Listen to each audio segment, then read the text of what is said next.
Tudo bem? Meu nome é Marcos e eu venho aqui hoje introduzi-los à nossa apresentação sobre ciclo Otto e ciclo Diesel. Juntamente comigo estão meus colegas Matheus Lizarte e Guilherme Petrini, e a gente vai estar falando um pouquinho sobre como funcionam os motores, eficiência, a diferença entre o motor real e o motor teórico e um pouquinho de história. Opa, tudo bem? Meu nome é Marcos e eu vou estar falando para vocês sobre o ciclo Otto. Começando com a história. A verdade é que o nosso ciclo Otto, ele não foi criado por Otto, ele foi criado pelo Alphonse Bell de Rochas, um engenheiro francês que criou esse tal de ciclo de duas adiabáticas e duas isocóricas. Mas o Otto, na verdade o tal do Otto, se chama Nicolas August Otto. Ele foi um engenheiro alemão e ele fez o nosso primeiro motor que utiliza esse ciclo, o motor de 4 tempos, que a gente conhece muito bem. E eu vou estar falando para vocês um pouco sobre esse motor.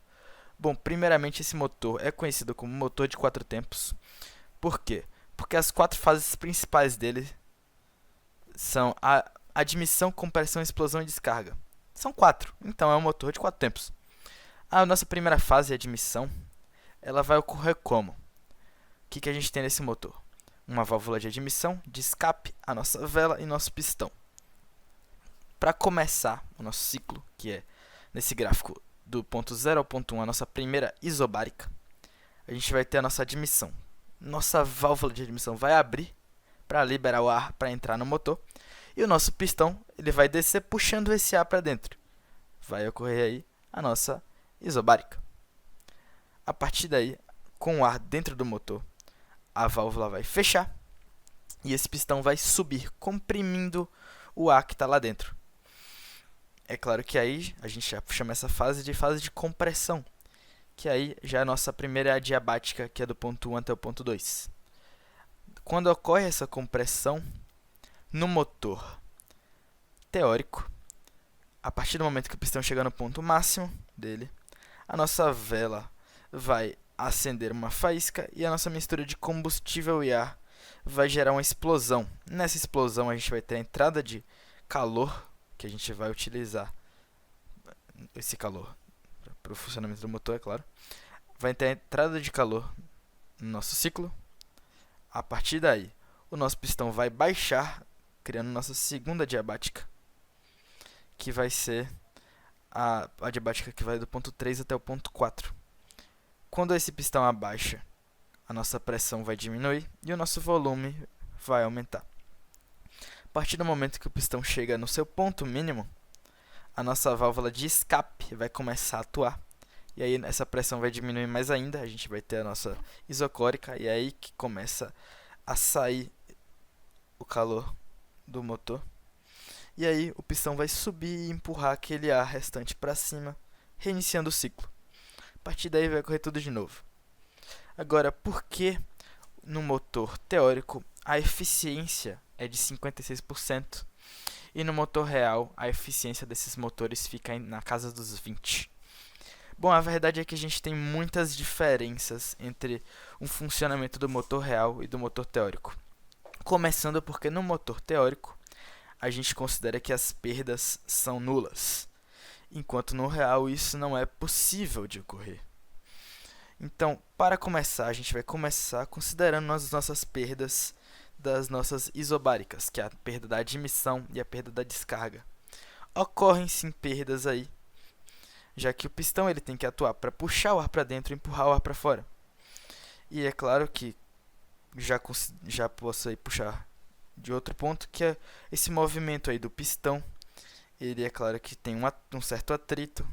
Não é um atrito muito grande, mas é um atrito considerável, que já é diferente de zero. E também, para o pistão funcionar plenamente, ele deve ser resfriado. E aí a gente também já perde um pouquinho de calor para o nosso pistão. Mas não é só isso as perdas. A gente tem várias coisas para considerar. Primeiramente, quando a gente está trabalhando com motor teórico, as coisas acontecem de forma muito cíclica e muito instantânea. Por exemplo, o nosso pistão sobe, chega no ponto máximo, e a partir de lá ocorre a explosão instantaneamente e o pistão desce. Mas na realidade, quando ocorre a faísca, a explosão e toda a queima daquele combustível não ocorre de forma instantânea. Então, para deixar o nosso motor funcionando bem, na realidade, o pistão, a nossa faísca, na verdade, ela não ocorre quando o pistão chega no ponto máximo. Ela ocorre um pouquinho antes, ela se adianta. E é claro que, graças a esse adiantamento, a gente já tem aí uma perda de eficiência. Mas não é só isso. Por exemplo, as nossas válvulas são consideradas como simplesmente passagens que abrem e fecham para o açaí. Mas na realidade essas válvulas elas têm um tempo, elas não ocorrem de forma instantânea a abertura e fechamento delas.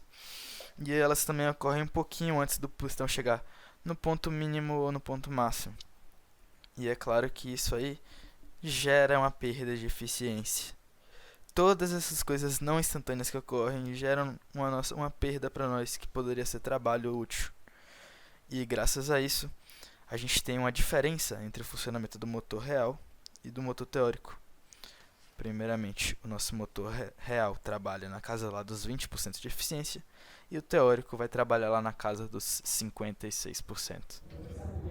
E aí galera, beleza? Sou o Guilherme, do curso de Engenharia Elétrica da UTFPR, e eu quero calcular o rendimento do ciclo Otto. Só que é um trabalho que a gente está fazendo para Física 2. Então, como que funciona o ciclo Otto? Aqui a gente vai ter uma abordagem mais teórica para ficar mais simples os nossos cálculos. Como que funciona o ciclo Otto? O ciclo Otto ele começa com uma compressão adiabática, depois ele passa por um processo isocórico, depois ele tem uma expansão adiabática e por fim ele termina com uma isocórica.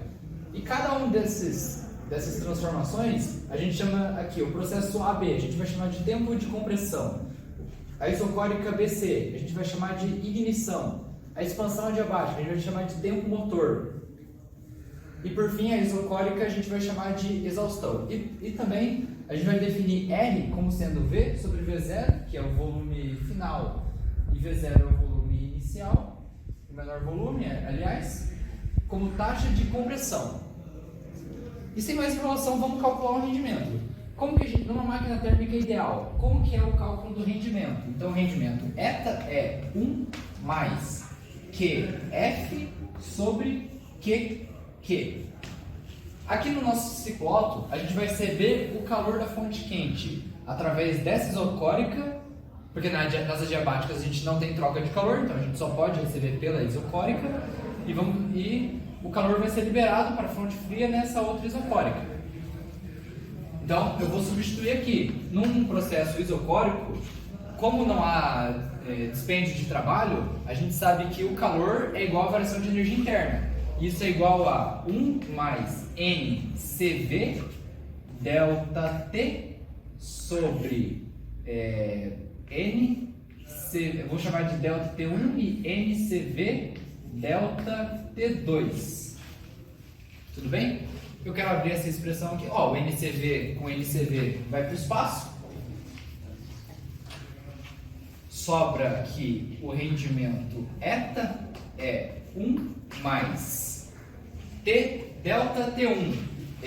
Delta T1 é quem? É do calor da fonte fria. É a temperatura em A menos a temperatura em D.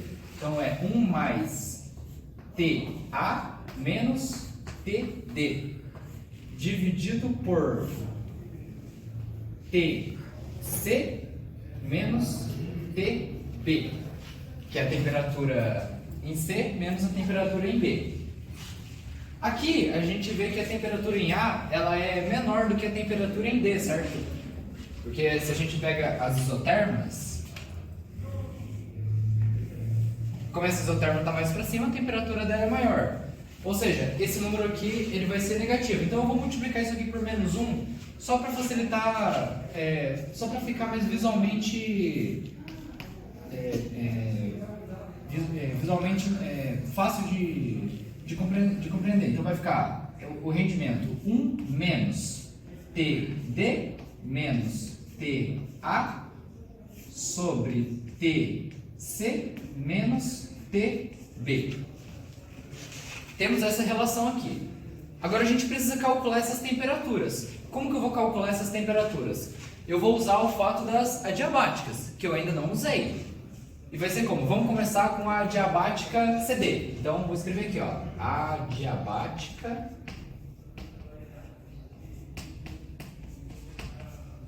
Adiabática CD.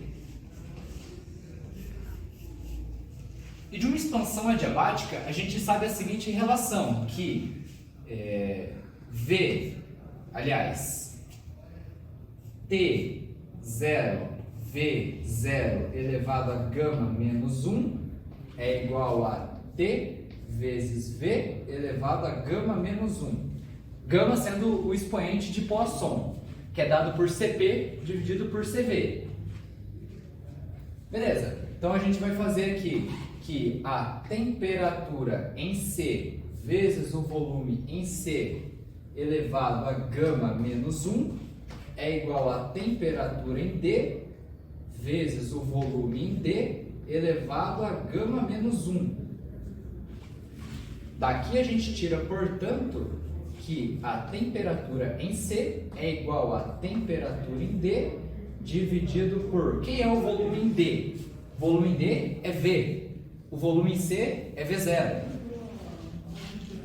É V sobre V0 elevado a gama menos 1. Temos essa relação para a temperatura C com a temperatura D. Vou fazer a mesma coisa agora para a adiabática AB. Então, eu vou vir aqui, adiabática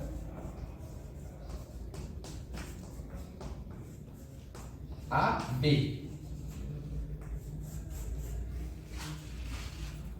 Que relação que a gente tem? A gente tem que T0 V0 elevado a gama menos 1 é igual a TV elevado a gama menos 1. Daqui a gente tira aqui a temperatura em A vezes o volume em A elevado a gama menos 1 é igual a temperatura em B vezes o volume em B elevado a gama menos 1. Daqui a gente tira, portanto, que a temperatura em B é igual a temperatura em A vezes... Quem é o volume em A? O volume em A é V. O volume em B é V0. Então, daqui a gente tira, portanto, que TB é igual a TA, que multiplica V dividido por V0, elevado a gama menos 1. Beleza, temos uma relação de TB com TA, TC com TD. Podemos substituir a nossa relação com rendimento. E, portanto, nosso rendimento vai ficar assim. Eta é igual a 1 menos TD menos TA dividido por... Veja que V sobre V0 elevado a gama menos 1, V sobre V0 elevado a gama menos 1. Como tem uma subtração, eu vou colocar esse termo em evidência. Só que aqui do começo a gente disse que V sobre V0 é a nossa taxa de compressão. Então vai ficar TD menos TA, que multiplica R elevado a gama menos 1. Aqui a gente simplifica. Sobra, portanto, que o nosso rendimento eta é 1 menos 1 sobre R, tudo isso aqui elevado a gama menos 1.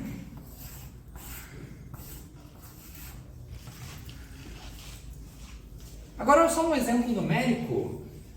Num ciclo Otto, a taxa de compressão é na casa de 8. E o gama, ele vale 1,4. Então, substituindo aqui, fazendo as continhas, a gente tem um rendimento de aproximadamente 56%. Porém, no motor real, o rendimento, vou escrever aqui rendimento real, é na casa de 30%. Temos essa perda considerável do modelo teórico para o modelo real. Isso será discutido logo em seguida pelo Matheus Lizardi. Olá pessoal, eu sou o Matheus e eu vou falar sobre ciclo diesel. Comentando agora sobre a história do motor a diesel. O motor a diesel foi inventado pelo engenheiro alemão Rudolf Diesel, que viveu entre os anos de 1858 a 1913. O motor a diesel, ou motor de ignição por compressão, é um motor de combustão interna, em que a combustão se faz pelo aumento de temperatura provocado pela compressão do ar. Em 23 de fevereiro de 1893, o engenheiro alemão Rudolf Diesel recebeu a patente para o seu motor de autoignição. O motor diesel destacava-se ainda hoje pela economia de combustível. Rudolf Diesel nasceu em Paris em 1858, filho de um artista e de uma governanta que também era professora de línguas. Em 1885, montou sua primeira loja laboratório em Paris, onde desenvolveu seu motor a tempo inteiro. Mais tarde mudou-se para Berlim, onde continuou seu trabalho, ficando sempre associado a Link Enterprises.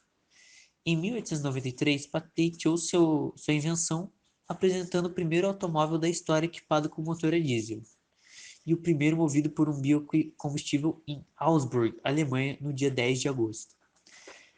Diesel regressa à Europa para prosseguir essas pesquisas. No entanto, ele faleceu no dia 30 de setembro de 1913, ao cruzar o Canal da Mancha numa viagem à Inglaterra. Diesel pretendia expor às autoridades navais daquele país novas possibilidades para o uso do seu motor. A cabine do navio onde viajava chegou vazia à Inglaterra. Os motivos e acontecimentos que levaram à sua morte continuam um mistério até hoje. Dias depois de sua morte, seu corpo foi encontrado a boiar no Mar do Norte.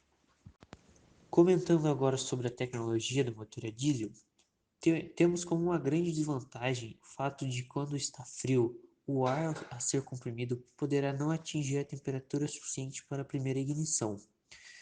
Mas esse tipo de obstáculo vem sendo eliminado em virtude das injeções eletrônicas diretas e a maior rotação do motor de partida.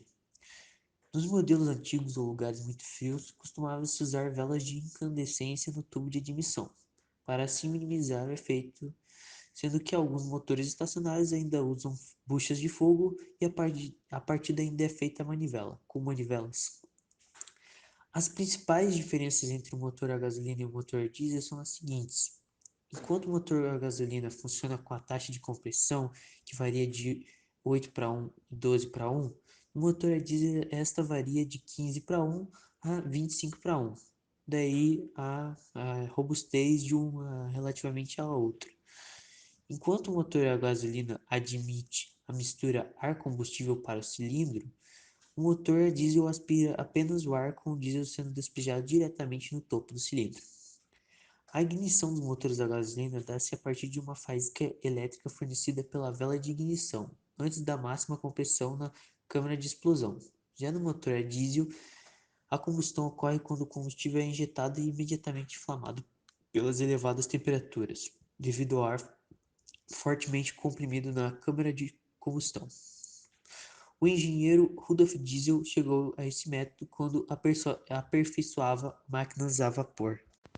Agora, sobre o funcionamento do motor a diesel. Na maioria das aplicações, os motores diesel funcionam como um motor a 4 tempos.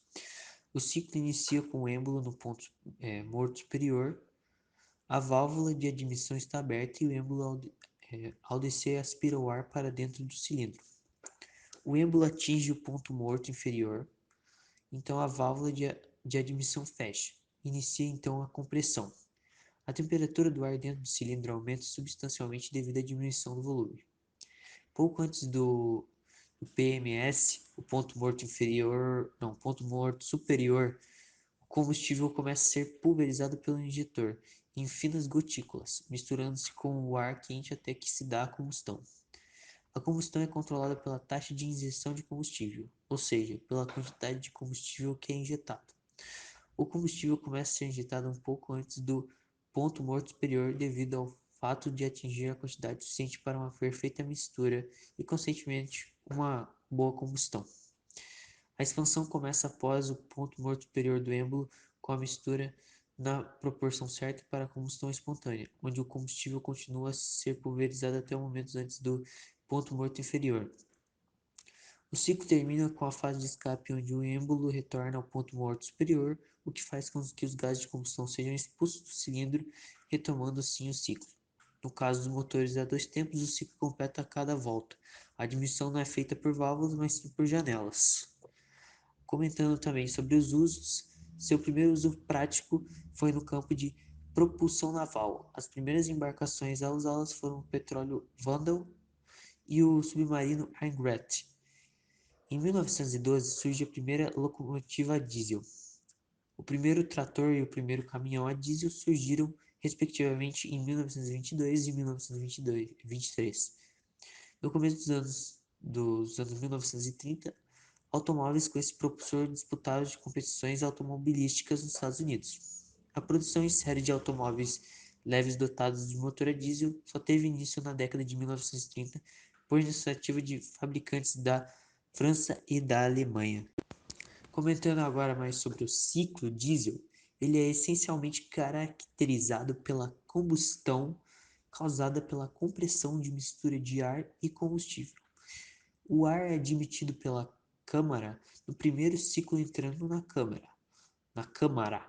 No segundo ciclo, o pistão faz a compressão dessa massa de ar e ao término da compressão, injeta-se combustível sob pressão no interior da câmara. Dadas as altas temperaturas e pressão no interior da câmara, a mistura sofre a explosão ao final do ciclo. A expansão do gás originário dessa explosão expande-se, originando o terceiro ciclo. Finalmente, o gás de resíduos da combustão é liberado pelas válvulas, quando então reinicia o processo. De uma forma geral, o estado inicial do ciclo promove uma compressão adiabática e leva a máquina ao próximo estado. Nesse estado ocorre uma transição isobárica, onde a máquina recebe calor durante a mudança deste para o próximo, ocorre uma expansão adiabática. Finalmente, ocorre uma transformação isocórica, onde a máquina perde calor e a partir daí reinicia o processo. E aí pessoal, tudo bem? Agora a gente vai falar um pouquinho de ciclo diesel. Diferente do ciclo Otto, que a gente discutiu agora há pouco, o ciclo diesel ele tem um processo diferente. Ele começa da mesma forma com a compressão adiabática, aqui a adiabática AB, e aqui que vem a diferença do ciclo Otto. O ciclo Otto ele tinha uma isocórica, e aqui agora a gente vai ter uma isobárica, uma expansão isobárica. A isobárica é BC. Depois a gente vai passar por uma expansão adiabática, CD, e por fim uma isocórica, DA.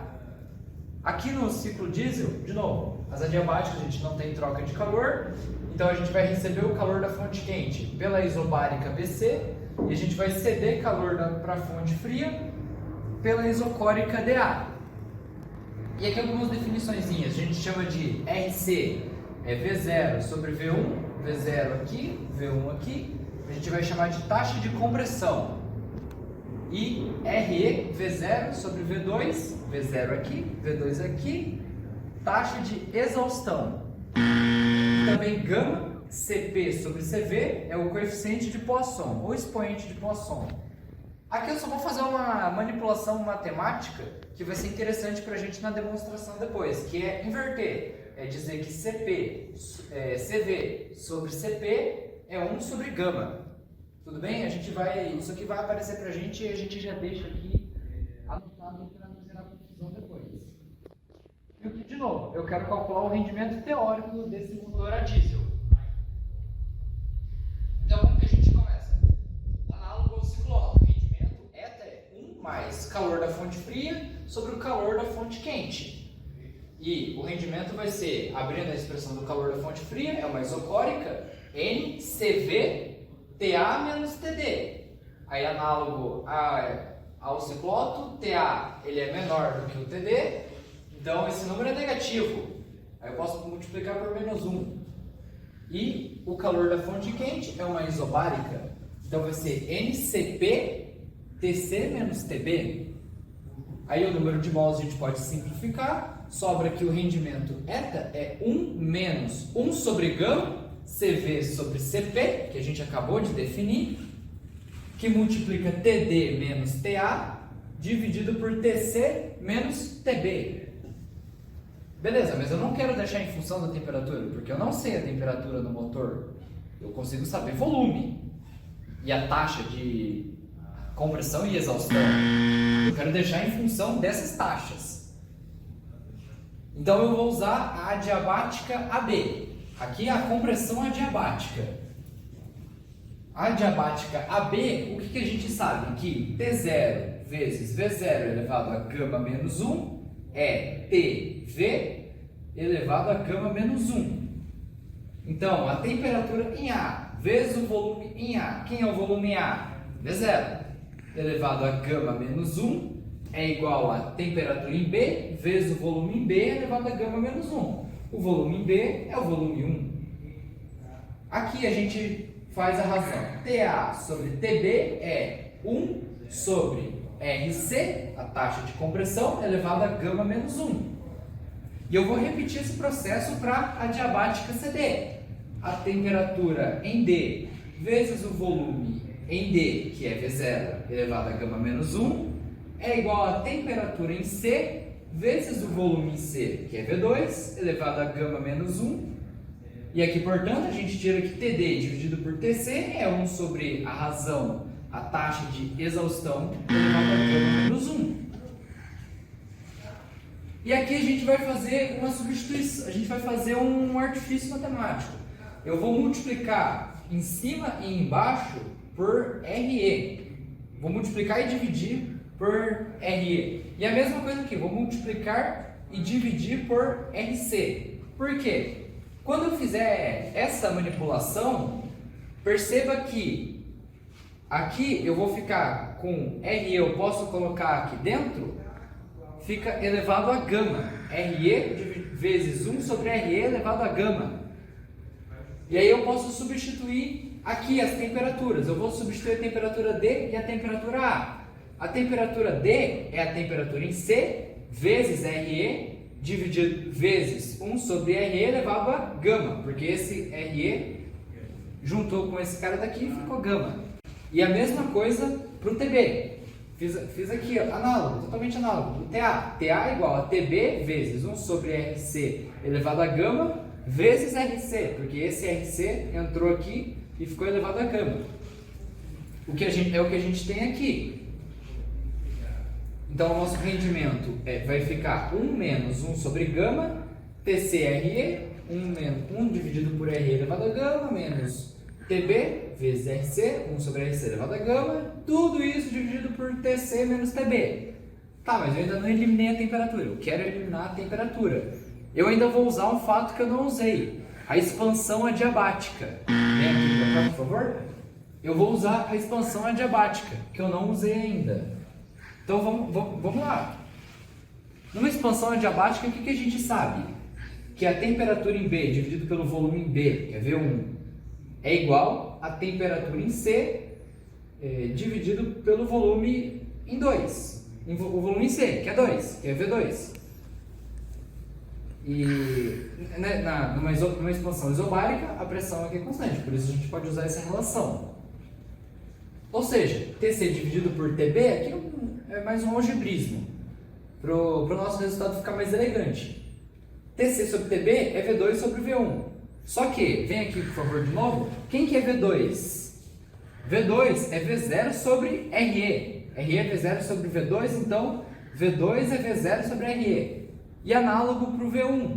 RC é V0 sobre V1, então V1 é V0 sobre RC. E eu vou substituir aqui. V2 é V0 sobre RE. E V1 é V0 sobre RC. E aqui a gente simplifica o V0. Sobra o quê? Que aí a gente faz aqui a divisão de fração, né? Produto dos meios, igual conserva a primeira, multiplica pelo inverso da segunda. E a gente vê que TC vezes RE dividido por TB vezes RC é igual a 1. E daqui a gente consegue tirar um resultado bem legal, né? Veja que aparece TCRE, TBRC, TC e TB. Eu posso dividir todo mundo. Aqui por TB sobre RC, aqui por TC sobre RE, e aqui embaixo divide pelo produto dos dois. E fazendo a nossa simplificação, a gente tem que o nosso rendimento eta é 1 menos 1 sobre gama, que é o coeficiente de Poisson, que multiplica 1 sobre RE elevado a gama menos 1 sobre RC elevado a gama, tudo isso dividido por 1 sobre RE menos 1 sobre RC. E aqui, para efeitos práticos, o RC num motor a diesel é lá na casa de 15. O RE é na casa de 5. E o nosso expoente de Poisson é 1,4. Fazendo as nossas substituições e a continha, a gente tem que o nosso rendimento teórico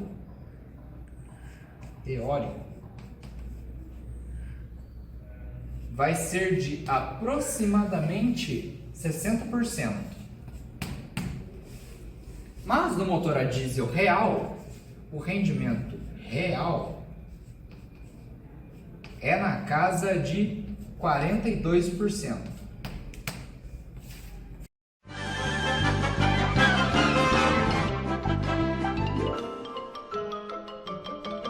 Isso é tudo, pessoal.